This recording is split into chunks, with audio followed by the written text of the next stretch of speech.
রাওয়ালপিন্ডি টেস্টে পাকিস্তানকে 10 উইকেটে হারিয়েছে বাংলাদেশ। টেস্টে পাকিস্তানের বিপক্ষে প্রথমবারের মতো জয় দেখা পেল টাইগাররা।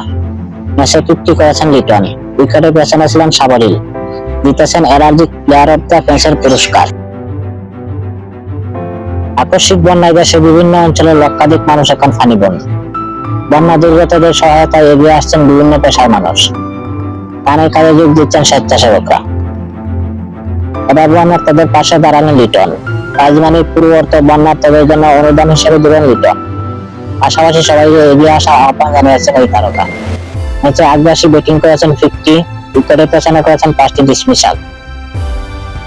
পুরস্কার জিতে নিজের ফেসবুকে লিটন জানিয়েছেন, পাকিস্তানকে প্রথমবার টেস্ট ম্যাচ হারিয়েছি, সেখানে অবদান রাখতে পেরে আনন্দিত ও গর্বিত। দেশে বন্যা পরিস্থিতির কারণে এই জয়টা ঠিকমতো উপভোগ করতে পারছি না, মনটা পড়ে আছে দেশে। আমি এই ম্যাচে এনার্জি প্লেয়ার অফ দ্য ম্যাচের পুরস্কার হিসেবে প্রাপ্ত অর্থ বন্যার্তদের জন্য দেওয়ার ঘোষণা দিচ্ছি। যারা এদেশে আছে তারা সবাই সামর্থ্য অনুযায়ী এগিয়ে আসো। এর আগে 151 রানের দুর্দান্ত ইনিংস খেলে ম্যাচ সেরা পুরস্কার জিতেছেন মুশফিকুর রহিম। ম্যাচ সেরা প্রাইজ মানির পুরো অর্থ বন্যার্তদের জন্য দান করার ঘোষণা দেন মুশফিক।